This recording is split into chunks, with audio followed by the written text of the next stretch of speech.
नमस्कार। रेडियो केदार आपका अभिवादन करता है। मैं हूं राजेश पांडे और आज हमारे स्टूडियो में आमंत्रित हैं खास मेहमान नरेश सिंह नयाल जी। जी हां, आपने नयाल जी का नाम सुना होगा और आज नयाल जी हमारे साथ हैं और बातचीत करेंगे हम नयाल जी की अभी तक की पूरी जर्नी पर, उनके अभी तक के पूरे सफ़र पर बातचीत करेंगे कि किस तरह से नयाल जी स्पोर्ट्स से जुड़े और आज आप उन बच्चों को स्पोर्ट्स में बहुत आगे ले जा रहे हैं जो दृष्टि दिव्यांग हैं। नयाल जी, आपका स्वागत है रेडियो केदार में। बहुत बहुत धन्यवाद सर आपका पहले तो, और रेडियो केदार में मुझे इनवाइट करने के लिए बहुत बहुत धन्यवाद। और ये एक मौका है कि मैं मुलाकात कर सकूं आपसे और सभी सुनने वालों से। बहुत बहुत धन्यवाद सर। नयाल जी, मुझे बहुत अच्छा लगा कि आप रेडियो केदार में आए और अपना अमूल्य समय दे रहे हैं। नयाल जी, मैं आपसे जानना चाहूँगा कि नैनीताल जी के ओखलकांडा ब्लॉक के एक छोटे से गांव नाई में आपका जन्म हुआ और वहाँ से आपने अपनी ज़िंदगी की शुरुआत की। जी तो जो अभी तक का जो सफ़र है, इस पूरे सफ़र को जानना चाहेंगे। सर, मैं एक बहुत छोटे से गांव से आता हूं और नैनीताल ज़िले के ओखलकांडा ब्लॉक में एक गांव है नाई, जहां चकदलाड़, अभी चकदलाड़ के नाम से है वो। और उसके बाद वहीं से मेरी जो प्रारंभिक शिक्षा है, प्राइमरी पाठशाला नाई नया गांव से हुई। वहीं से मैंने पढ़ा, वही पुराने खेल और वही रोज़ सुबह स्कूल जाके पहले गलियां साफ़ करना और उसके बाद में वही सारी चीज़ें, बचपन बिल्कुल वहाँ। उसके बाद मैं अपने बड़े चाचा जी जो असम राइफल्स में थे, उनके साथ चला गया आसाम। फिर मेरी पढ़ाई लिखाई वहाँ हुई और मैं फिर उसके बाद आसाम राइफल स्कूल्स में पढ़ा, हॉस्टल में रहा अरुणाचल में। तो मेरी जो पढ़ाई है वो नॉर्थ ईस्ट की कहेंगे हम। नॉर्थ ईस्ट से मैं 12 करके आया, अरुणाचल में रहा हॉस्टल में, फिर आसाम में केंद्रीय विद्यालय मोहनबाड़ी और केंद्रीय विद्यालय छबुआ। तो ये दोनों जगह में मैं पढ़ा और वहीं से 12th करने के बाद में फिर मैं आ गया अपने होम टाउन यानी कि हल्द्वानी। हल्द्वानी में जो MBPG कॉलेज है, वहाँ मैंने एडमिशन लिया और वहाँ मैं मुश्किल से 5-6 महीने मैंने कॉलेज किया। और कॉलेज करने के बाद में 5-6 महीने जैसे ही था तो उस टाइम में फिर मैं भर्ती हो गया भारतीय वायुसेना में। और भारतीय वायुसेना में जैसे ही भर्ती हुआ तो हम चले गए फिर बेलगाम ट्रेनिंग करने के लिए। तब मेरी एजुकेशन सिर्फ 12 थी, +2 थी, +2 करके चले गए। और उसके बाद में जो मुझे सेवा करने का मौका मिला एक अपने राष्ट्र के लिए, वो था इसमें मेट्रोलॉजी में, यानी कि मौसम विभाग में। तो वो किया मैंने। और उसके बाद में लेकिन वहाँ जाते ही फिर मैं खेलों के प्रति मेरी बड़ी रुचि थी और वहाँ मौका मिल गया मुझे। ट्रेनिंग हमारी जो बेसिक थी वो ताम्रम में हुई, एयरफोर्स स्टेशन ताम्रम में। और वहाँ से हमने जैसे ही किया तो फिर मैं वहाँ से जब मेरी पोस्टिंग आई तो मेरी पोस्टिंग आ गई हासीमारा, भूटान बॉर्डर पे है जो हासीमारा, वहाँ पर। अब 15 सालों का सफ़र था। मैंने वहीं से खेल शुरू किया, पढ़ाई लिखाई सारी एयरफोर्स में की और मुझे इंडियन एयरफोर्स ने बहुत निखारा, बहुत मौका दिया हर चीज़ का। क्योंकि कहते हैं ना कि एक जो प्राइम एक लाइफ का जो पार्ट है वो मैंने इंडियन एयरफोर्स में जिया है। तो वहीं पे फिर वहीं से पढ़ाई की मैंने, इग्नू से पढ़ाई की, सारी पढ़ाई इग्नू से की। मैंने MA किया हिंदी साहित्य से, क्योंकि लिखने में मेरी रुचि थी थोड़ा, तो वो सब चीज़ें वहाँ से किया। फिर मैं स्पोर्ट्स में आया, मैंने एयरफोर्स गोल्ड लिए, मैराथन करता था मैं, लॉन्ग डिस्टेंस करता था। उसके बाद में मैंने जो NIS से है, जो Netaji national institute of sports है, उसका ईस्टर्न सेंटर है वो कोलकाता है, मैंने वहाँ से NIS किया, 1 साल का डिप्लोमा किया कोचिंग में। ऐसे करते करते एयरफोर्स में रहते हुए ना मुझे मौके बहुत मिले सर। मुझे इतने मौके मिले कि मैं कॉमनवेल्थ में था ऑर्गेनाइजिंग टीम में। मैं सुब्रतो में 3 साल, सुब्रतो कप जो इंटरनेशनल टूर्नामेंट है फुटबॉल का, उसमें 3 साल ऑर्गेनाइजिंग टीम में था। और लोगों से मिलने का मौका, जो मेरी पसंद भी थी, घूमना हमेशा मुझे अच्छा लगा है, मुझे लोगों से मिलना हमेशा अच्छा लगा है। ये सारी चीज़ें मैं इंडियन एयरफोर्स में रह के कर रहा था। और स्कूल से भी मैंने बहुत इधर उधर पार्टिसिपेट करने के लिए गए हम लोग, जोनल, नेशनल, ऐसे करके हम लोग गए। तो ये एक जर्नी थी। फिर 15 साल करने के बाद में जब मैं बाहर आ रहा था, फिर मैंने फिजिकल एजुकेशन में PG किया और ऐसे करके फिर चाइल्ड केयर इन एजुकेशन में PG किया। तो लिखने का डिप्लोमास किए और जितने अपने शौक़ थे वो सारे पूरे किए मैंने कुछ नहीं छोड़ा, सारे शौक़ पूरे किए। और उसके आप कह सकते हैं कि मतलब मैं सब कुछ थोड़ा थोड़ा है, मेरी महारत किसी में नहीं है, बट मुझे बहुत मज़ा आता है इस तरह से लाइफ जीने में। और ऐसे करते करते मैं लोगों से मिलता चला गया। शायद एक फील्ड में रहता तो महारत तो हासिल पता नहीं होती, लेकिन उतने लोगों से नहीं मिल पाता। तो मैं अलग अलग फील्ड में मिलता चला गया सबसे। और उसके बाद में फिर मैं 2013 में रिटायर हो गया। मैं VRS लेके आ गया इंडियन एयरफोर्स से। फिर मैंने 1 साल 5-6 महीने कुछ नहीं किया। मैंने सोचा ईजा बाबू के साथ रहूँगा, यानी कि मम्मी पापा के साथ रहूँगा गाँव में, और वहीं रहा मैंने कोई जॉब नहीं की, कुछ नहीं किया, और गांव में रहा बिल्कुल अपने। और 5-6 महीने के बाद में फिर मैं राजस्थान में, जहाँ मेरी वाइफ पढ़ा रही थी, वहाँ मैंने फिर उन्हीं जिस स्कूल में वो पढ़ा रही थी, मैंने वहीं पे ज्वाइन किया as a physical education teacher. तो जैसे वहाँ चला गया, 1 साल मैंने पढ़ाया। अब मेरे दिमाग में ये था कि 14 में जैसे मैंने पढ़ाया तो मुझे ये था यार कुछ तो अलग कर रहे हैं। अब ये तो मैं पहले से ही करता आ रहा हूँ, तो इससे तो फिर इंडियन एयरफोर्स भी सही था, बहुत अच्छा था, सही किया, बहुत अच्छा था। तो फिर मैंने थोड़ा सा वो हुआ, और शायद डेस्टिनी को ऐसा ही था कुछ। तो फिर मेरे जो ब्रदर इन लॉ हैं वो मेरे आइडल भी हैं, राजेंद्र सिंह नेगी। तो उनको मैंने बचपन से देखा हुआ है, वो विजुअली इम्पेयर्ड है, और हम लोग एक ही संस्थान में। उस टाइम में NIPVD में, जिस संस्थान से मैं आता हूँ, अभी मैं NIPVD में कार्यरत हूँ फिजिकल एजुकेशन इंस्ट्रक्टर के तौर पे। तो वहाँ पे वो पहले से ही कार्यरत थे। उन्होंने बताया कि अभी हमारे जो यहाँ के स्पोर्ट्स देख रहे थे मिश्रा सर, वो रिटायर हो रहे हैं, तो तुम पहले से स्पोर्ट्स करते हुए आ रहे हो, देख लो, अगर बनता है तो क्वालिफिकेशन देख लो, अगर कुछ है। तो मैंने बहुत कैजुअली लिया वो।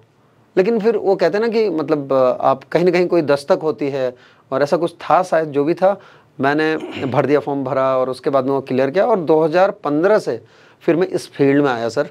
और अब मैं पूरी तरह से जो विजुअली इम्पेयर्ड हैं या डिसेबिलिटीज़ हैं, जो दिव्यांगताएं हैं, 21 दिव्यांगताएं हैं आज जो रिकॉग्नाइज्ड हैं, तो मेरा ये मानना है, काम तो मैं दृष्टि दिव्यांग सशक्तिकरण संस्थान में कर रहा हूँ, लेकिन अगर कोई दूसरी डिसेबिलिटी वाला आ गया, या किसी के पेरेंट्स हैं, कोई बच्चा अगर दिख गया, वो मुझसे अगर पूछेगा, मान लीजिए किसी को सुनाई नहीं देता, या कोई चल नहीं पा रहा है, या कोई किसी तरह से, वो अगर मुझसे पूछे, तो मैं ये क्यों कहूँ कि मैं इसमें काम नहीं करता।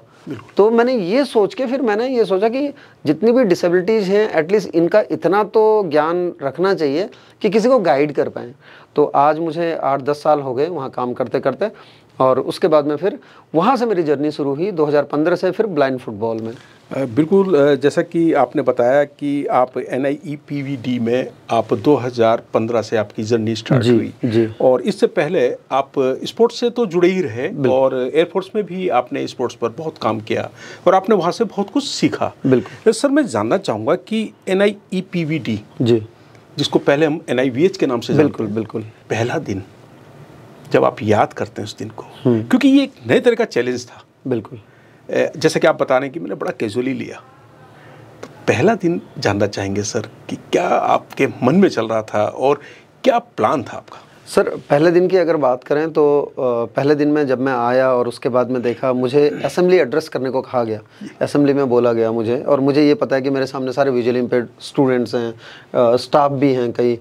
तो मैंने जैसे ही बोला, मैंने कहा कि क्योंकि मैं स्पोर्ट्स में था, और मुझे वहाँ पर जो मेरा रिक्रूटमेंट हुआ था वो भी स्पोर्ट्स के लिए हुआ था, तो मैंने यही कहा था असेंबली में कि मैं आ गया हूँ और मिलकर काम करेंगे। ये था, तो सब मुझे देखने लगा, बोला किस तरह का आदमी आ गया भाई ये।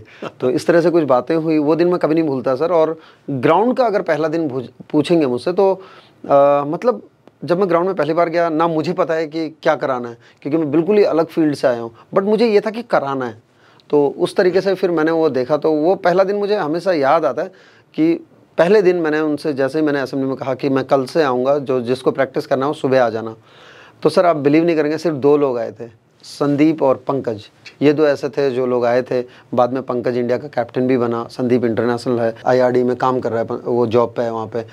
तो ये दोनों आए, और दोनों आपस में, दोनों पूर्णतः दृष्टि दिव्यांग हैं, और दोनों ही ज़बरदस्त ब्लाइंड फुटबॉलर्स हैं। और मैं यहाँ पर बता दूँ सुनने वालों को कि अगर मैं ब्लाइंड वर्ड यूज़ करूँगा, तो वो ब्लाइंड वर्ड इसीलिए कह रहा हूँ ताकि वो टेक्निकल वर्ड है फुटबॉल के लिए, गेम के लिए। अगर मैं विजुअली इम्पेयर्ड बोलूँगा तो कन्फ्यूजन होने के चांसेस रहते हैं, तो इसलिए सुनने वालों को वो ना हो, क्योंकि जब ये जाएगा, जब रेडियो के दार से लोगों तक पहुँचेगा, तो उसमें कई लोग विजुअली इम्पेयर्ड भी होंगे जो सुन रहे होंगे। तो इसलिए मैं अगर ब्लाइंड फुटबॉल बोल रहा हूँ तो वो टेक्निकल टर्म है, अगर मैं ब्लाइंड क्रिकेट बोल रहा हूँ तो वो टेक्निकल टर्म है, वैसे हम विजुअली इम्पेयर्ड बोलते हैं सर। तो जैसे ही फिर वहाँ पे ये दोनों आ रहे हैं और आपस में बात करते हुए आ रहे हैं, यार वो नए वाले सर आए हैं, तो हम कैसे आज जा रहे हैं, वो तो नहीं आए होंगे, ये दोनों बात कर रहे हैं, और मेरे कानों तक वो आवाज़ आ रही है कि वो तो नहीं आए होंगे। और मैं शांत, बिल्कुल शांत रह के वहीं पे, और उन्हीं के सामने खड़ा हूँ व्हिसिल लेके। तो पहले मैंने उन्हें आने दिया अपने नज़दीक, और जैसे मेरे नज़दीक आए, मैंने व्हिसिल जैसे ही बजाई, सीटी बजाई, तो वो बिल्कुल चौंक गए। तो फिर जाते वक्त बात कर रहे हैं, और कल से रोज़ आएंगे ये सर, तो आ जाते हैं। तो वो मुझे पहला दिन याद रहता है हमेशा। बहुत अच्छा आपने किस्सा सुनाया कि उस दिन केवल 2 स्टूडेंट आए थे। बिल्कुल। और आपको लगा था कि सभी स्टूडेंट आ जाएंगे, और जो पहला जो आपने एड्रेस किया कि हम सब मिलकर काम करेंगे, जी। ये जो बात थी ये दिल को छू जाती है। सर, मैं आपसे जानना चाहूँगा कि जो इंडियन ब्लाइंड फुटबॉल टीम है उसमें आप असिस्टेंट कोच हैं जी। और गोल गाइड हैं, जी। तो किस तरह से मैनेज करते हैं पूरी टीम को? जब आप खेल के मैदान में उतरते हैं जी। तो उससे पहले अभ्यास करते हैं, जो अभ्यास की जो रणनीति होती है उस पर हम जानना चाहेंगे सर आपको। सर मैं जब ट्रेन करता हूँ, क्योंकि 2 पार्ट हैं ये, है ना। इंडियन ब्लाइंड फुटबॉल टीम की बात करी आपने, तो इंडियन ब्लाइंड फुटबॉल टीम पे आएंगे, लेकिन उससे पहले कि एक ट्रेनिंग पार्ट है, दूसरा कंपटीशन पार्ट है। तो ट्रेनिंग पार्ट अगर देखें सर, क्योंकि ट्रेनिंग पार्ट मेन है, कंपटीशन तो आपका साल में 2 या 3 होंगे, बट डेली ट्रेनिंग पार्ट वो देखना बहुत ज़रूरी है। ट्रेनिंग पार्ट में सर शुरुआत में आपको बताऊं तो जब मैं शुरुआत में आया था, ब्लाइंड फुटबॉल मेरे लिए भी नहीं आता बिल्कुल, और उसके बाद जब मैं गया 2015 में, उसकी ऐसी मेमोरी है मेरे उसमें, वो मुझे हमेशा याद आता है। पंकज राणा और अश्विनी, इन दोनों को लेके गया मैं एज एन एस्कॉट बन के गया कोच्चि, केरल गया मैं। केरल में वहाँ हुआ ये कि पंकज का सिलेक्शन हो गया टीम में। टीम जानी थी जापान, टोक्यो जानी थी टीम, और अश्विनी वापस आ रहा था। अश्विनी वापस आ गया, वो वापस आया, मैं वापस आ रहा हूँ। अब वो ना कुछ बोल रहा है ना मैं कुछ बोल रहा हूँ। फिर मैंने उसको ऐसे बोला, मेरे लिए तो ये भी था कि मैंने तो कुछ किया नहीं था, ना ट्रेन किया था ज़्यादा, सही बताऊँ तो उसके बाद मैं जैसे उसको बोला तो अश्विनी रोने लग गया। जब मैंने उसे रोते हुए देखा, मैंने कहा ये तो बड़ा गड़बड़ है। मुझे बहुत अंदर तक असर किया उसने, और तब मैंने मन ही मन में, पहले तो मन ही मन में ये ठान लिया कि अब NIPVD को, यानी कि अपने संस्थान को या देहरादून को लोग जानेंगे स्पोर्ट्स के लिए, खासकर जो VI का स्पोर्ट्स है, विजुअली इम्पेयर्ड का, उसके लिए लोग जानेंगे। इस तरीके से काम करना है। तो वो मैंने बोला। फिर अश्विनी को मैंने बोला, अश्विनी को मैं मोटिवेट कर रहा था कि अश्विनी कोई बात नहीं, अभी आ गया, चल दोनों चल रहे हैं ना यार, अब काम करेंगे और गढ़ बनाएंगे इसे हम NIPVD को। तो वो भावनाएं मन में आई।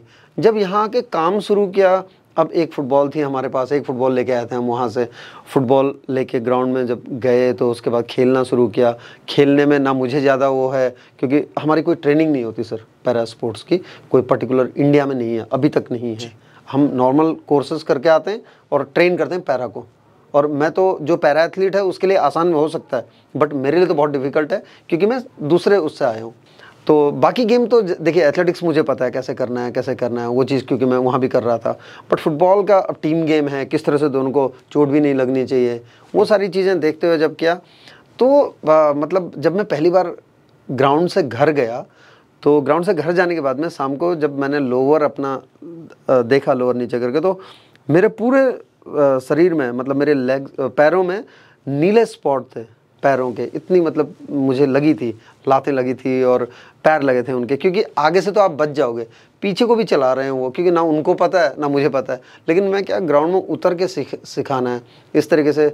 वहाँ से वो जर्नी शुरू हुई। वहाँ से फिर धीरे धीरे लड़के बढ़ते चले गए, फिर लड़कियाँ आई, और ऐसे करते करते आज 10 साल हो गए मुझे वहाँ काम करते करते। और 10 साल में अभी 14 इंटरनेशनल ब्लाइंड फुटबॉलर्स हैं, जिसमें से 3 तो लड़कियां हैं जो इंटरनेशनल हैं, तीनों दृष्टि दिव्यांग हैं।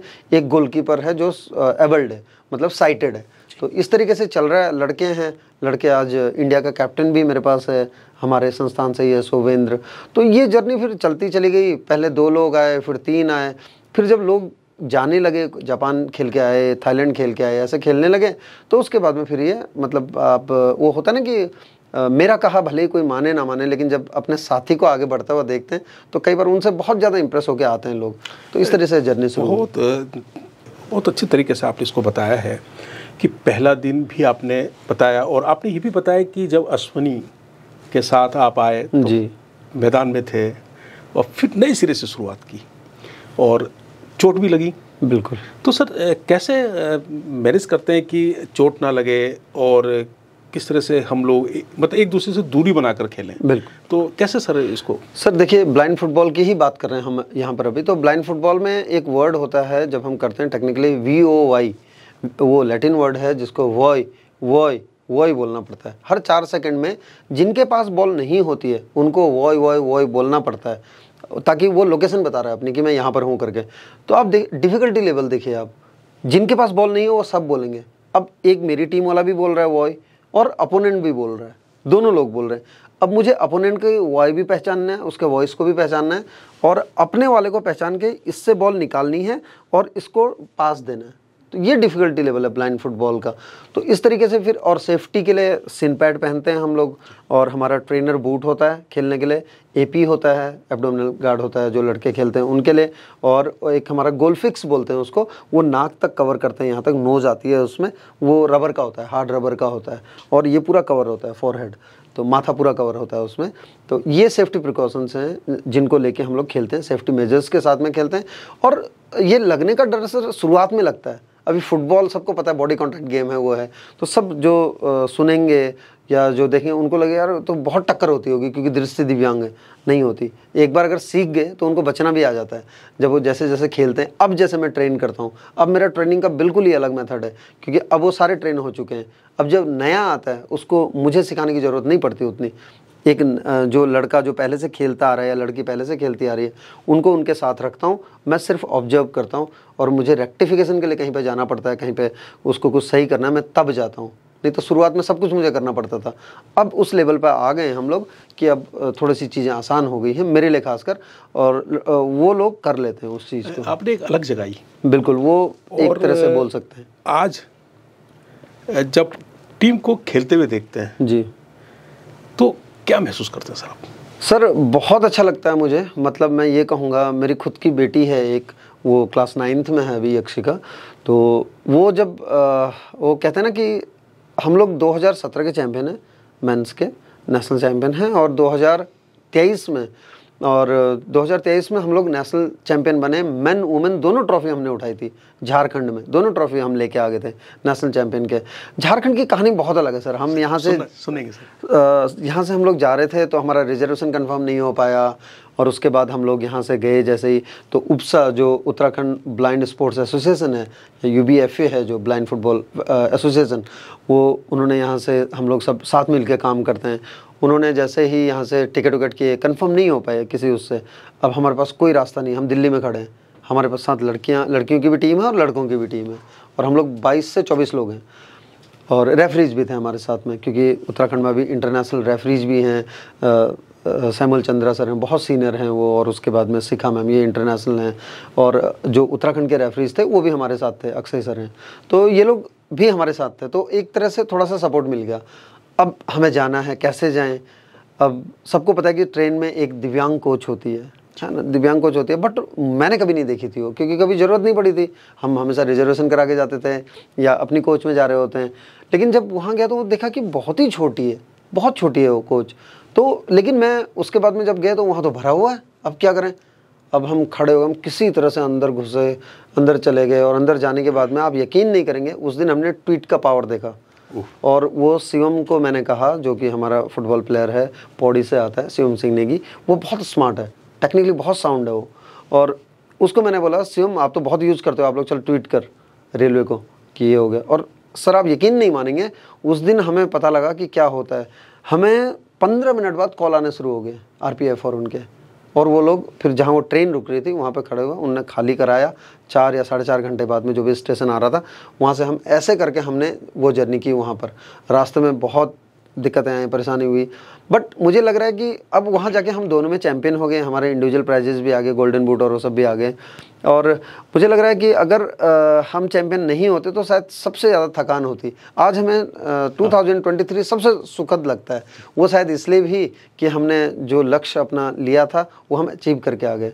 तो इस तरीके से ग्राउंड में खेलते हुए अगर आप मुझे पूछते हैं सर, आज मान लीजिए जिस टूर्नामेंट में मैं नहीं हूँ, कोई ज़रूरी नहीं है मैं हर टूर्नामेंट में रहूँगा टीम इंडिया के साथ में। अगर IBFF जो है हमारा इंडियन ब्लाइंड फुटबॉल फेडरेशन, वो डिटेल करते हैं, और अगर मैं वहाँ पे नहीं हूँ और जब मैं देखता हूँ मेरा प्लेयर खेल रहा है, जब उसको हम TV पे देखते हैं स्क्रीन पे या YouTube पे जब देख रहे हैं, तो एक अलग सुकून मिलता है सर। वो डिस्क्राइब करना बहुत मुश्किल है। मतलब एक वाक्य आपको मैं बताना चाहूँगा, 2016 स्टार्टिंग का, जनवरी का मेरा पहला इंटरनेशनल और पंकज का दूसरा इंटरनेशनल, ट्राई सीरीज चल रही थी, मलेशिया, लाओस और इंडिया।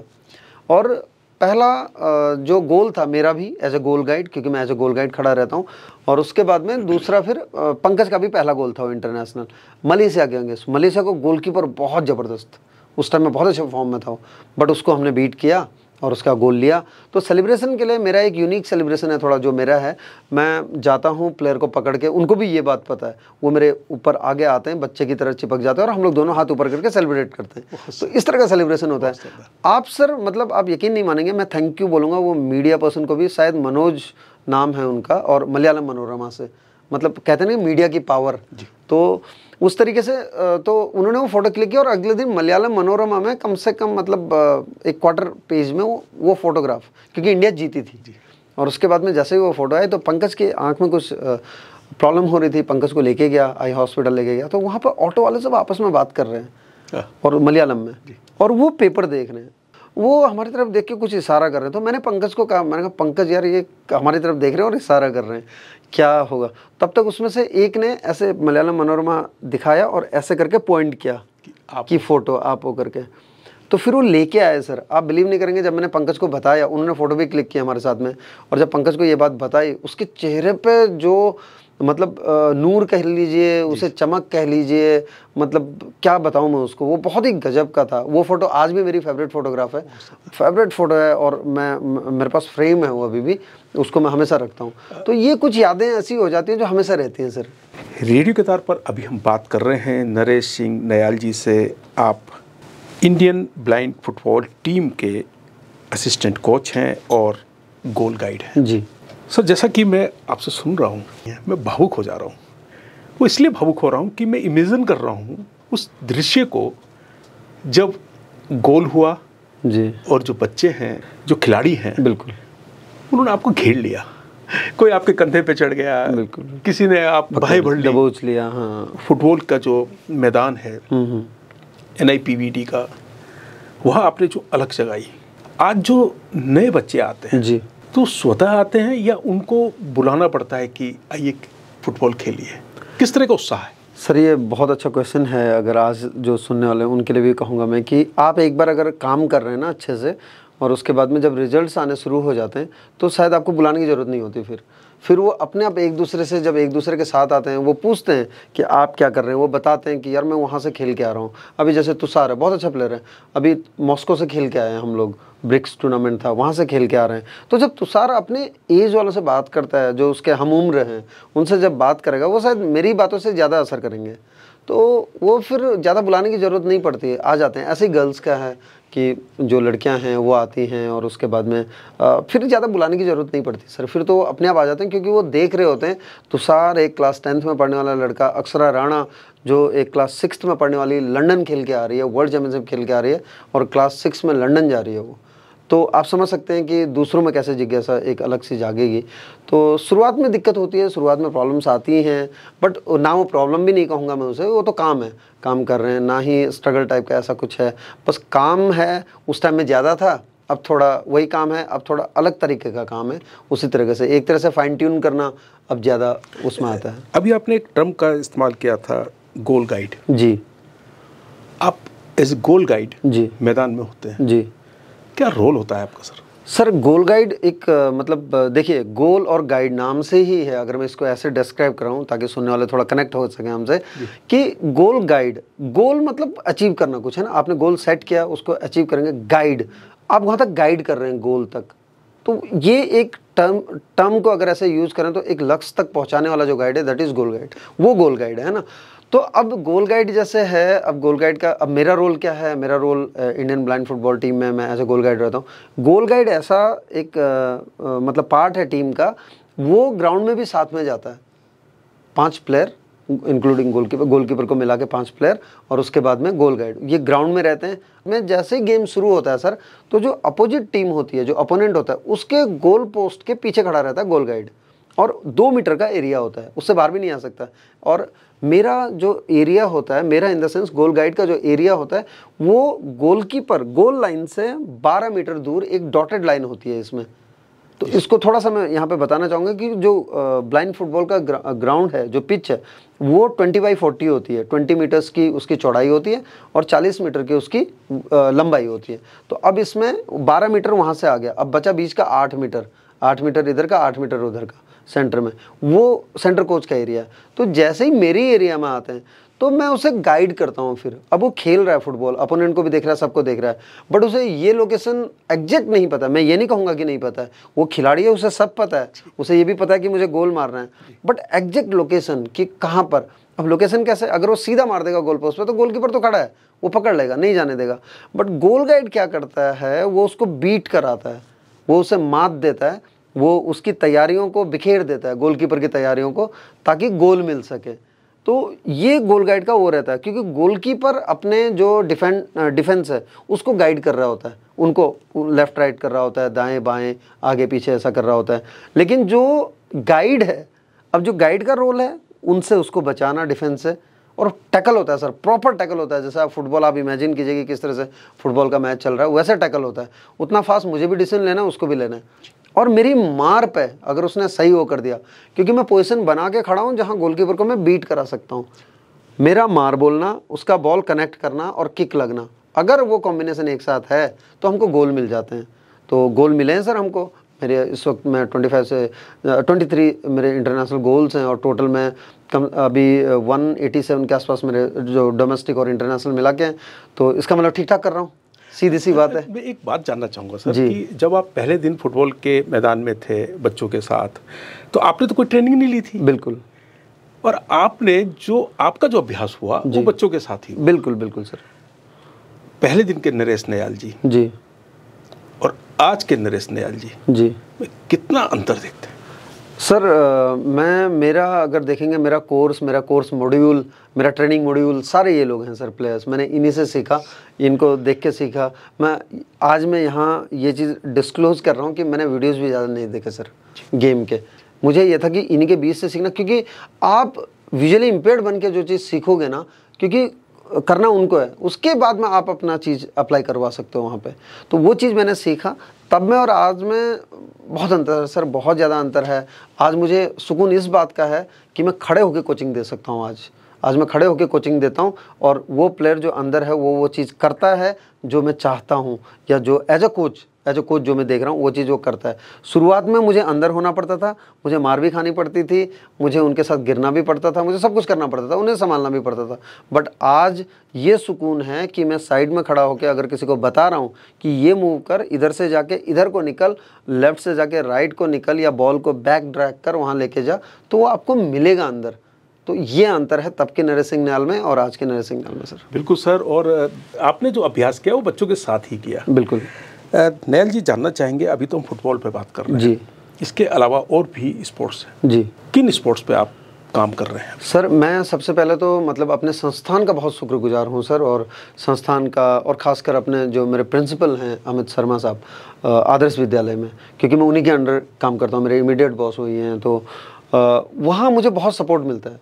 और मैं ब्लाइंड क्रिकेट, ब्लाइंड फुटबॉल, और उसके बाद में पैरा एथलेटिक्स के बाद में आपका गोल बॉल, लॉन बॉल, ये सारे गेम्स जितने हैं सर, मैं बहुत मतलब अपने आप को सौभाग्यशाली समझता हूँ कि मैं अपने संस्थान में यानी कि NIPVD में हूँ, क्योंकि वहाँ मुझे क्या है ना, मल्टी स्पोर्ट्स की कोचिंग देने का मौका मिलता है। अगर शायद मैं किसी सिर्फ एकेडमी में होता तो शायद मैं नहीं दे पाता, एक ही किसी गेम में देता, या तो ब्लाइंड फुटबॉल में देता, या ब्लाइंड क्रिकेट में देता, या फिर पैरा एथलेटिक्स में देता। तो ये मुझे मौका मिल जाता है कि मैं हर स्पोर्ट्स में कर सकूं। और आपको बता दूं सर, हम ब्लाइंड फुटबॉल में जैसे मैंने कहा कि 2023 में दोनों चैंपियनशिप उठा के लाए, उससे पहले लेके आए। हम गोल बॉल सहारनपुर में हुई थी, गोल बॉल 23 में, उसमें भी हम चैंपियन हैं, उसमें भी हमने मेंस की चैंपियनशिप लेकर आए, हम उत्तराखंड को दिलाई हमने। उसके बाद में लॉन बॉल में अभी मेडल लेके आए लड़के दिल्ली से। तो पैरा एथलेटिक्स में इंटरनेशनल खेल रहे हैं, सौरव शर्मा अभी शाही में है, शांति शाही चली गई है, sports authority of India Gandhinagar में है वो लोग, नागेंद्र शाही चला गया है। तो ये सारी चीज़ें, नेशनल मेडल्स बहुत हैं सर, नेशनल मेडल्स आपका जूनियर लेवल, सब जूनियर लेवल, उनमें बहुत लोग हैं। तो ये सारी चीज़ें हैं, बहुत अच्छे तरीके से चल रहा है। और यही फ़ायदा है कि मैं एक एशिया के नंबर 1 इंस्टीट्यूट में हूँ, और जो हमारी मिनिस्ट्री है, ministry of social justice and empowerment, उसके अंडर आते हैं, और संस्थान में आपको खुल के काम करने का मौका मिलता है। तो वो मेरे लिए एक फ़ायदा है कि मुझे हर एज ग्रुप के VI मिल जाते हैं, विजुअल इम्पेयर्ड मिल जाते हैं। अभी हम बात कर रहे हैं रेडियो के आधार पर NIPVD के coach, sports coach Naresh Singh Nayal ji जो चैंपियन बनाते हैं उन बच्चों को जो दृष्टि दिव्यांग है। आप एक ही खेल पर काम नहीं करते हैं, आपने अलग अलग खेलों पर काम किया है। तो जानना चाहूँगा कि बच्चों का जो लगाव है किस खेल से ज़्यादा है? सर देखिए, क्रिकेट एक ऐसा गेम है जो हर कोई खेलना चाहता है, ब्लाइंड क्रिकेट। यहाँ भी वही जुनून है सब में कि ब्लाइंड क्रिकेट खेलना है, लेकिन मैं उस चीज़ को थोड़ा सा अलग करके देखता हूँ कि जिसमें पोटेंशियल है। अब गेम, हर कोई गेम खिलाता हूँ मैं, जब वो 6-7 में पढ़ रहा होता है, उसके बाद मैं देखता हूँ कि पोटेंशियल किस में है और एक किस में आगे जा सकता है। एक तो होता है सर कि आप उसको 10-12 साल खिलाते रहे, बस एक लेवल तक खिलाते रहे, फिर स्टैग्नेशन आ गया। एक होता है कि आपने उसे उठाया, नर्चर किया और उसके बाद ग्रूम किया उसे, और उसको इंटरनेशनल लेवल पे चैंपियन बना के आपने छोड़ा है, चैंपियन बना के वहाँ तक लेके चले गए आप। तो उस तरीके से क्या है कि हर जैसे स्पोर्ट्स में है वहाँ पे करते हैं। और ब्लाइंड फुटबॉल का बहुत ज़्यादा क्रेज़ है, क्योंकि ब्लाइंड फुटबॉल में लोग खेल के आ रहे हैं, बहुत अच्छा करके आ रहे हैं। और इंडिया टीम जब बनती है तो 3-4 कम से कम हमारे यहाँ से होते हैं, और तो इसलिए अभी ब्लाइंड फुटबॉल का क्रेज़ गर्ल्स में भी आ गया। सर जानना चाहूँगा कि जिन बच्चों को आप खिलाते हैं जी, चैंपियन बनाते हैं, वो उनको ऐसे करियर भी लेते हैं सर उसको? बिल्कुल सर, ये मतलब आज के उनके लिए, पेरेंट्स के लिए भी है, जो लोग देखेंगे, जो लोग सुनेंगे देखेंगे। क्योंकि CWSN जो चाइल्ड विद स्पेशल केयर जो है, स्पेशल नीड, तो उनके लिए क्या है कि ना, मैंने ये देखा है कि फिजिकली जितना इन्वॉल्व रहते हैं उतना उनके लिए बहुत अच्छा हो जाता है। पैरा में करियर लेते हैं सर, बिल्कुल लेते हैं। अभी जैसे फुटबॉलर्स हैं, बहुत लोग हैं, इवन गर्ल्स में शेफाली रावत है जो अभी कैप्टन भी है, अभी लीग भी अपने गुजरात, ग्लोरियस गुजरात को जिता के लेके आई है। और उसके बाद में अक्षरा बहुत छोटी अभी वो आ रही है, शीतल है। तो ये लोग जैसे हैं, गोलकीपर आ रही है पीछे से, तो ये जितने भी हैं, गोलकीपर इंटरनेशनल है ना, तो श्रद्धा, तो ये जितने खेल रहे हैं और एक तरह से एज ए करियर अब लेने लग गए हैं। क्योंकि अब पैरा स्पोर्ट्स में अगर आप देखेंगे, अगर आप इसको एक तरह से इंडियन सिनेरियो में लेंगे अगर, तो अब पैसा भी आने लगा है और नाम भी है और साथ में नौकरियां भी हैं। इवन उत्तराखंड गवर्नमेंट में भी सर इंसेंटिव है। तो लोगों को, अगर जिनको नहीं पता है, देखिए कम ज़्यादा स्टेट की पॉलिसी पर डिपेंड करता है, मैं उस पर यहाँ कुछ नहीं कहना चाहूँगा। और लेकिन है, सब इंसेंटिव है, उसके बाद जॉब में रिजर्वेशंस हैं। तो अब एज ए करियर लेने लगे हैं और लोग बातें करने लगे हैं। इवन प्लेयर्स आते हैं, मेरे पास भी आते हैं, मेरे पास बोलते हैं कि सर अब हमें यही करना है, स्पोर्ट्स करना है। तो अब एज ए करियर लेने लगे हैं। बिल्कुल सही कहा आपने कि इसमें करियर की संभावनाएं भी हैं और बच्चे जब खेलते हैं तो उत्साह के साथ खेलते हैं। और जैसे कि आपने बताया कि सिलेक्शन का एक तरीका है। बिल्कुल, आप छोटी क्लास से बिल्कुल आप उनको खिला रहे हैं तो आपको पता चल जाता है कि कौन सा बच्चा किस गेम में जाने के लिए योग्य है, जी, तैयार है। जी। सर एक एशियन पैरा गेम्स चाइना में जी 2023 में हुआ था। जी सर, वो तो मतलब मैं कहूँगा कि मेरे सबसे दिल के करीब है। और उसके बाद में वो हमारा सबसे बड़ा अचीवमेंट है, क्योंकि जो एशियन पैरा गेम्स हुआ था APG 2022, क्योंकि एक साल बाद हुआ था कोविड के, उससे तो 23 में हंगझाओ में हुआ था, चाइना में, है ना। अगर वहाँ पे ब्लाइंड फुटबॉल एक ऐसा गेम था जिसमें इंडिया की अकेली टीम ने क्वालिफाई किया था। टीम गेम में अकेला सिर्फ ब्लाइंड फुटबॉल ने क्वालिफाई किया था हमने। तो हम एशिया में 5th थे, तो हमने क्वालिफाई किया हुआ था। अब हमने खेला वहाँ पे, अलग अलग गेम खेले। तो उसमें जो इंडियन ब्लाइंड फुटबॉल टीम थी, उसमें 4 लड़के हमारी टीम से थे, सुविंदर, साहिल, आकाश और शिवम। ये हमारे मतलब NIPVD से थे। तो और मैं एज ए असिस्टेंट कोच और गोल गाइड था। तो आप मतलब ये देखिए ना, जहाँ 8 प्लेयर्स होते हैं उसमें 4 प्लेयर आपके यहाँ से हैं, तो उससे बड़ा पल तो कुछ नहीं हो सकता। तो वो चीज़ एक बहुत अलग था, उसकी बहुत तैयारियां की थी हमने, उसके लिए बहुत वो किया था। फिर लड़कियां वर्ल्ड चैम्पियनशिप खेल के आती हैं।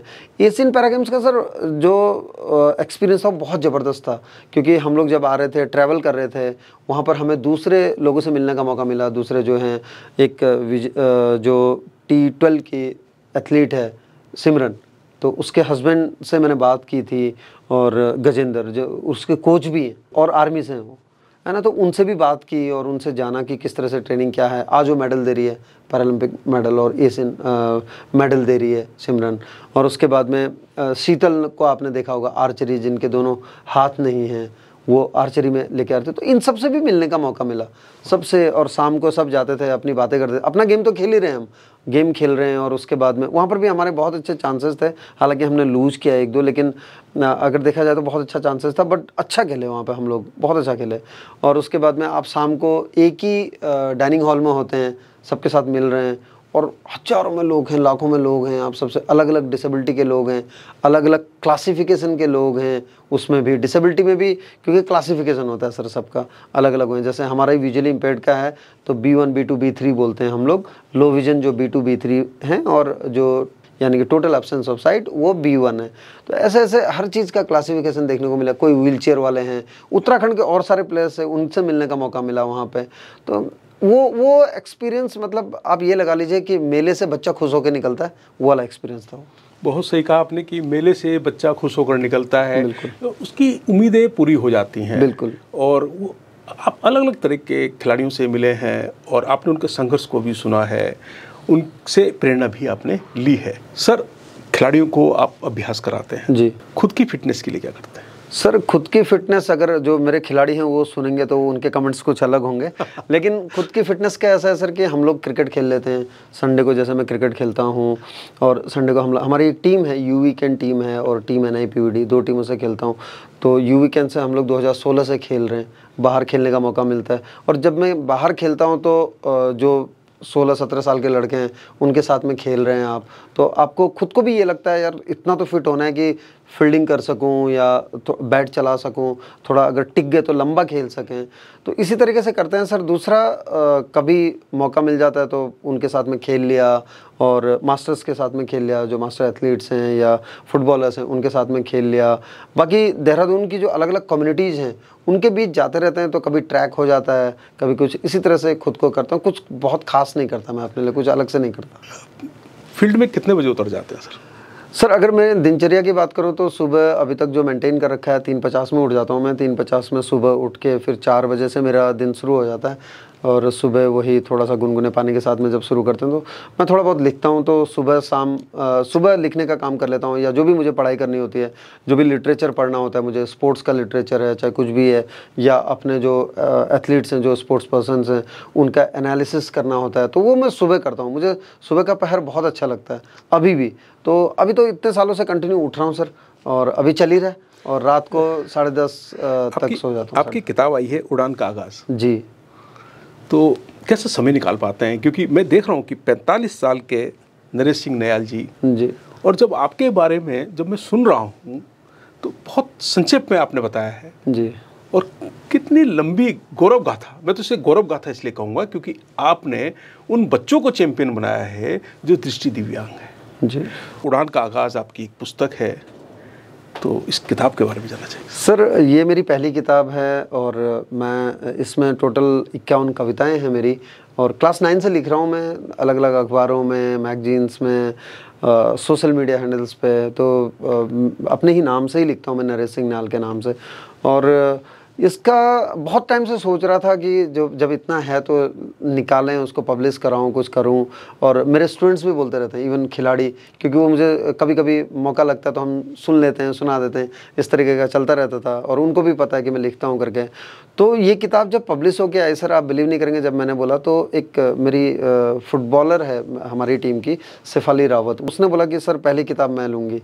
तो पहली किताब उसने ली। लेकिन उससे भी खास पल और एक पल था कि एक गुलाब चंद है, वो भी लिखता है, और अभी वो क्लास 12th में है। और जब मैंने उसे बोला कि नहीं, कीमत नहीं लूँगा मैं इससे, तुम मूल्य नहीं लूँगा इसका, सर वो उसने किताब वापस रख दी और बोला नहीं सर ऐसा नहीं, मैं ले रहा हूँ और आपको लेना पड़ेगा। तो क्योंकि कहते हैं ना कि किसी की भावनाओं को आहत करना भी हुआ है, तो मैंने उससे लिया। फिर तो मैंने बोला आप कैसे पढ़ोगे? तो बोला सर अब तो ऐप आ गए हैं, अब तो बहुत आसान हो गया है, अब मुझे ब्रेल में भी कन्वर्ट करने की ज़रूरत नहीं हो। तो ये कुछ पल ऐसे हैं सर जो किताब से जुड़े हुए हैं। अभी हाल ही में मेरी जो अपनी टीम है यू वीकेंड, उन्होंने किया। फिर एक ये रोड स्पिन वॉरियर्स हैं, कर्नल अनिल गुरुंग, और इन्होंने किया, जबकि मैं यहाँ था ही नहीं उस टाइम में, तो इन्होंने किया। तो इस तरह से चल रहा है सर, समय निकाल लेते हैं सर थोड़ा बहुत। जैसे कभी, क्योंकि मैं किसी मतलब एक पर्टिकुलर किसी विषय को पकड़ के या इस तरह से कुछ नहीं करता कि बहुत गहन जाना है या वो करना है। मैं समसामयिक जो मुझे दिखता है, जो मुझे लगता है कि ये एक दस्तावेज के रूप में बनना चाहिए, तो उसको रचना के रूप में ढाल देता हूँ। जो किताब है आपके अनुभव पर आधारित है जी। जो आपके स्टूडेंट हैं जी, क्या कभी उनको अपनी कविताएं सुनाते हैं? बिल्कुल सर, सुनाते हैं हम लोग। जब ये पल सर खासकर तब आते हैं एक दूसरे को सुनने सुनाने का, जब हम लोग टूर्नामेंट में जाते हैं, और टूर्नामेंट में जैसे रिलैक्स करना है, कुछ करना है, शाम को जैसे बैठे हुए हैं और मुझे पता है कि कल मैच है, तो चाय पीने के लिए बैठे हुए हैं, तो उसी में से कोई बोलता है सर कुछ सुना दो, या सर हो जाए, या स्कूल में जब बैठे हैं खाली समय में तो कुछ 2-4 जो लोग लिख रहे हैं, क्योंकि सर मैंने ये देखा है कि एक मेंटोरशिप की तरह एक एज ए टीचर मुझे, अगर मैं किसी को कुछ कर पा रहा हूँ तो मेरा ये मानना है कि मैं अंग्रेजी, गणित या हिंदी का टीचर भले ही नहीं हूँ, मैं एक स्पोर्ट्स टीचर हूँ, फिजिकल एजुकेशन का टीचर हूँ, तो लेकिन अगर कोई मेरे पास आ रहा है कि सर मैं लिखता हूँ और मुझे लिखना, तो मैं उसको ऐसा क्यों बोलूँ कि आप वहाँ जाओ। मैं उसको ये बोल सकता हूँ ना कि लिखो, अच्छा लिख रहे हो, पढ़ लो, और एक दूसरे को जब पढ़ेंगे तो वो होगा। तो अभी सब कर रहे हैं लोग, अपना यूट्यूब कर रहे हैं, जो वीआई हैं अपना यूट्यूब चैनल बना रहे हैं, ब्लॉग लिख रहे हैं, साइकिलिंग कर रहे हैं सब।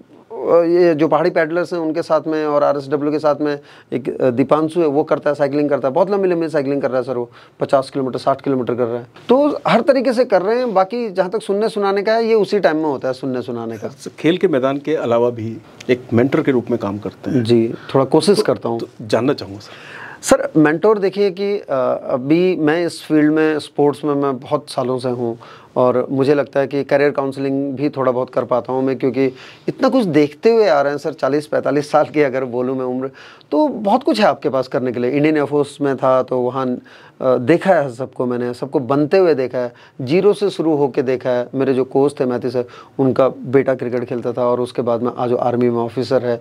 तो इस तरीके से जर्नीज देखी है मैंने लोगों की, बहुत बहुत लोगों को देखा है, बनते हुए देखा है। ऐसे ऐसे परिवार देखे हैं जहाँ पेरेंट्स कुछ और हैं, बच्चा कुछ और लेके निकलता है। ये बहुत आम बात है, सुनने में बहुत आम लगती है, बट जब आप उस जर्नी को देखते हैं ना, उसका जो स्वाद होता है ना, वो जीवन है, और वही जीवंत होते हुए मैंने देखा है। तो ऐसे करके कोई भी जैसे आ जाते हैं मेरे पास, बहुत सारे यंगस्टर्स आते हैं कि सर आपके साथ बैठना है थोड़ी देर, तो बातें करते हैं। मैं कोई ऐसा कोई जड़ी बूटी या इस तरह का कुछ नहीं देता, बस बात करते हैं, और बातों बातों में मुझे लगता है यार क्यों नहीं कर सकते हैं। कभी वो मेरी जर्नी के बारे में पूछ लेते हैं, कभी फिर बोलते हैं कि कभी कहीं देख रहे हैं। मैं थोड़ा बहुत जैसे जो संडेज होते हैं उनमें लोगों से हर तरह के, जैसे कभी पेड़ लगाने में हैं, पौधे लगाने में, कभी सफाई अभियान में, हर जगह शामिल होने की कोशिश करता हूँ। कभी घूमने निकल गए गाँव की तरफ, कभी कहीं निकल गए। तो इस तरीके से जुड़ के मेंटोरशिप सर, मुझे मेंटोरशिप की अगर बात करूं तो मुझे ऐसा लगता है मेंटोरशिप करने के लिए ना कोई ज़रूरी नहीं है कि आप एक किसी उसमें पर्टिकुलर सब्जेक्ट में बहुत पारंगत हैं आप, क्योंकि तब तो आप बहुत, मुझे लग रहा है लिमिटेड लोगों को कर पाएंगे। दूसरा अगर आ रहा है, अगर आपको थोड़ा बहुत इधर उधर थोड़ा घूमना है, मेरा ट्रैवलिंग मेरा शौक है, मेरा घूमना शौक है, मेरा लिखना शौक है, तो मैं वो चीज़ कर रहा हूँ। अभी मैं घूम रहा हूँ, मैं ग्लोबली घूम रहा हूँ, मैं इंडिया ऑलमोस्ट कवर कर चुका हूँ। तो ये सब चीज़ें वही शायद मेरे मेंटरशिप में काम आती है, और वही शायद लोगों को सुनने में अच्छा लगता है, या उसी से कुछ वो निकाल लेते होंगे। ये तो उनकी बुद्धिमत्ता है, वो किस तरह से करते हैं। बिल्कुल नयाल जी, आपसे बात करते हुए मुझे लग रहा है कि मैं आपसे लगातार बात करता जाऊँ और आपके अनुभवों को और आपके उन किस्सों को, जो प्रेरणा है, जो मेरे लिए प्रेरणा स्रोत की तरह हैं, उनको सुनता जाऊं। नयाल जी, जैसा कि मुझे जानकारी मिली है कि आपको और भी पेरेंट्स जो इंस्टीट्यूट के बाहर के हैं, जिनके बच्चे वहाँ नहीं पढ़ते हैं, बिल्कुल, वो भी आपके पास आते हैं, तो क्या रिस्पॉन्स रहता है? सर देखिए, कहीं ना कहीं हमारी सोशल रिस्पॉन्सिबिलिटी भी बनती है, कम्युनिटी रिस्पॉन्सिबिलिटी बनती है ना। तो उसी का यह है कि बहुत सारे पेरेंट्स हैं, हो सकता है सोशल मीडिया से देखते हैं मुझे या कहीं से, क्योंकि जब मेरे सोशल मीडिया हैंडल्स पे जाते हैं तो वो कोई टाइप करते होंगे, ऐसा कुछ वर्ड पॉपअप हो जाता है या निकल के आ जाता है, तो वो लोग आते हैं। तो मैं उनको ज़्यादा क्या कर सकता हूँ, मैं गाइड कर सकता हूँ, मैं बता सकता हूँ। तो मैं उनको एक रास्ता बता देता हूँ, एक मार्ग बता देता हूँ कि आप ऐसा ऐसा कर सकते हैं, ये अगर यहाँ पर अवेलेबल नहीं है तो आप वहाँ जा सकते हैं इस चीज़ के लिए। ये सारे रास्ते बता देता हूँ, और वो लोग आते हैं मेरे पास, मैं उन्हें बताने में अगर लगता है, और बड़ा अच्छा लगता है सर, क्या बोलते हैं, अगर उसके बाद में हम लोग जब उन्हीं को मिलते हैं, मैं अभी मुझे याद आ रहा है सर, मैं वो ज़रूर कहना चाहूँगा यहाँ पे, अगर समय है तो। नहीं सर, बिल्कुल। तो उसमें क्या हुआ सर, अब हम चाइना में ही थे, सेम हंगझाऊ में, और एक लड़का था हरियाणा का, तो उसने मुझे कॉल किया था कभी, मेरे यूट्यूब चैनल से उसने नंबर लिया होगा या सोशल मीडिया से कहीं से भी, उसने मुझे कॉल किया था। और चाइना में हम लोग शाम को खाना खाने के लिए थे, डिनर के टाइम की बात है। वो आया, एक लड़का आता है, बिल्कुल आके सीधे पैर छूता है और बोलता है सर नमस्कार, सर प्रणाम। तो मैंने देखा, और उसने इंडिया की जर्सी नहीं पहनी थी, क्योंकि बाहर होते हैं तो नॉर्मली हम इंडिया की जर्सी पहनते हैं। और तो मैंने कहा हाँ जी नमस्ते, बोलो भाई कैसे हो, क्या हो। सर आप नरेश सर हैं, और वो दृष्टि दिव्यांग है। मैंने कहा हाँ जी मैं नरेश हूँ, बताइए ना कहाँ मिले हम लोग, ऐसे करके मैं बोलने लगा। तब तक मेरे साथ एक फुटबॉलर था, तो शिवमित, शिवम था, तो उसने बोला कि सर मैंने आपको कॉल किया था और उसके बाद में मैं शॉर्टपुट कर रहा हूँ अभी। मैंने उसको बोला था तब मैंने उससे पूछा था कि आपकी हाइट क्या है, क्या करते हो। वो पहले से शॉर्टपुट कर रहा था, बाद में वो विजुअली इम्पेयर्ड हो गया था, उसकी साइट चली गई थी। तो मैंने उसको बोला था आप शॉर्टपुट कंटिन्यू करो, पैरा स्पोर्ट्स में आ जाओ। तो वो गया हुआ था और उसने क्वालिफाई किया हुआ था। तो उससे बढ़कर और क्या हो सकता है सर। जब उसने बोला मुझे, मैंने कहा अच्छा आप वो हो। अब कभी बात हुई हमारी, मैं भूल भी गया उस चीज़ को, लेकिन मैंने उसे बोला तो कहीं ना कहीं उसको लगा होगा करना चाहिए। और वहाँ वो मेरी आवाज़ पहचान के मुझ तक आता है, पहुँचता है और बात करता है मुझसे। तो उससे बढ़कर सेटिस्फेक्शन और क्या हो सकता है सर। बहुत एक ऐसा किस्सा आपने बताया कि आपको ढूंढते हुए चला है। बिल्कुल। और मैं जानना चाहूँगा सर, जिन स्टूडेंट्स को आप चैम्पियन बनाते हैं जी उनको स्पोर्ट्स में एक दूरी तक लेके जाते हैं, करियर की संभावनाएं दिखाते हैं, जी, उनके जो पेरेंट्स हैं उनका फीडबैक जानना चाहिए। सर पेरेंट्स का देखिए इसमें भी बहुत सारी चीज़ें हैं। शुरुआत की अगर हम बात करेंगे तो शुरुआत में बिल्कुल नया जो भी आता है, कई पेरेंट्स मुझे, अब तो नहीं कहूँगा मैं, लेकिन शुरुआत में जब ज़्यादा अवेयरनेस नहीं थी या ज़्यादा लोगों ने देखा नहीं था मुझे, तो उनको लगता था, और वो गलत नहीं बोलूँगा मैं सर उनको ना, वो कहीं भी गलत नहीं थे। तो मेरे पास आते थे, बोला नहीं सर हमारे बच्चे को आपने स्पोर्ट्स में क्यों ले लिया। मैंने कहा क्या हो गया सर, या क्या हो गया मैम। तो बोला नहीं सर एक तो पहले से ही वो, और उसके बाद में आप उसको कहीं पैर टूट गया, कहीं हाथ टूट गया, ऐसे साफ साफ बोलते थे, क्योंकि आपको पता है सर हर उसके पेरेंट्स आते हैं ना। तो मैं बोलता था नहीं ऐसा कुछ नहीं होता, बल्कि आपका पेरेंट अगर होगा तो आपको बहुत मज़ा आएगा खेलेगा करके। तो इसका एक चीज़ बता रहा हूँ सर, हम लोग थाईलैंड में थे, एशियन चैम्पियनशिप खेल रहे थे। शिवम के साथ रूम शेयर कर रहा था मैं, और शिवम ने अपने घर फ़ोन लगाया और मुझे पता नहीं है, क्योंकि हम लोग एक रूम में थे, तो मैं वॉशरूम में था, मैं आया जैसे, तो शिवम ने वीडियो कॉल लगा रखा और बात कर रहा है। उसके घर में सब लोग बैठे हुए हैं, उसकी बहनें, उसके पिताजी और उसकी माँ, वो लोग सब बैठे हुए हैं, बातें कर रहे हैं वीडियो कॉल में। और जैसे ही मैं आया तो शिवम को आवाज़ सुनाई दी, उसने सर आ गए, तो बात कराया। सर मतलब आप बिलीव नहीं करेंगे, वो सारे एक साथ सबका हाथ आया नमस्कार करके, और सबके आंसू आ गए। तो मैंने शिवम को बोला शिवम यार आप बात करो, मतलब मैं रुकता तो शायद मेरे भी आंसू आ जाते। तो इस तरह से सर आपने हमारे बच्चे को कहाँ पहुँचा दिया, कहाँ। अब तो पेरेंट्स का रुख अब बदल रहा है सर। अब आते हैं तो अब कई लोग तो ऐसे आते हैं कि सर आपको पता है हमने यहाँ एडमिशन क्यों कराया, क्योंकि हम स्पोर्ट्स कराना चाहते हैं सर, इसका ध्यान दीजिएगा। तो ये चेंजेस आ चुके हैं अब, क्योंकि वो लोग देख रहे हैं रिजल्ट्स, शायद इसीलिए आया होगा या जो भी है। बट अब पेरेंट्स का भी बहुत चेंज आ गया सर। आजकल के जो पेरेंट्स आते हैं वो बहुत अलग आ रहे हैं। 10 साल पहले के पेरेंट्स थे वो बिल्कुल अलग तरीके से, गलत वो भी नहीं थे, क्योंकि वो बिल्कुल सही बोल रहे थे कि एक डिसेबिलिटी पहले से ही है, अगर और कुछ हो गया तो फिर हमारा क्या करेगा, बच्चा हमारा है। मुझे यहाँ तक बोला हुआ है आपका बच्चा नहीं है ना, हमारा बच्चा है। आपका बच्चा अगर विजुअली इम्पेयर्ड होता तब आप बात करते हैं हमसे। हाँ कुछ नहीं ठीक है, फिर कोशिश किया उनको बताने का। लेकिन जब इस तरह से, जैसे शिवम का बताया मैंने और बाकी लोग हैं, तो आज जिस तरह से शेफाली है, शेफाली के घर में जिस तरह से लोग देखते हैं, उसकी मम्मी, वो लोग बात करते हैं, तो आज एक अलग सा माहौल है। अब लोग आते हैं, अब पेरेंट्स भी रिस्पॉन्ड करते हैं, नहीं तो सर इतना कहाँ करते हैं। लेकिन पेरेंट्स का ट्रस्ट चाहिए, बहुत ज़्यादा ट्रस्ट चाहिए पेरेंट्स का, तभी जाके आप कुछ कर सकते हैं। तो आज थोड़ा सा बदल गया, और जितने लोग सुनेंगे उनके लिए एक मैसेज जरूर देना चाहूँगा जाने से पहले, कि जितने भी पेरेंट्स हैं जिनके खासकर जिनके बच्चे जो CWSN है, चिल्ड्रन विद स्पेशल नीड, जो विशेष बच्चे हैं या दिव्यांग हैं, तो वो थोड़ा सा आप सोच को वो कर लीजिए।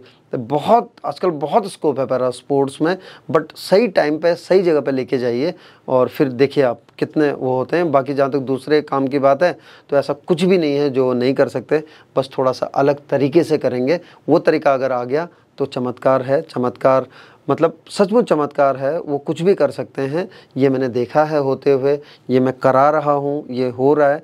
तो आप सभी का बहुत बहुत धन्यवाद। Thank you radio Kedar.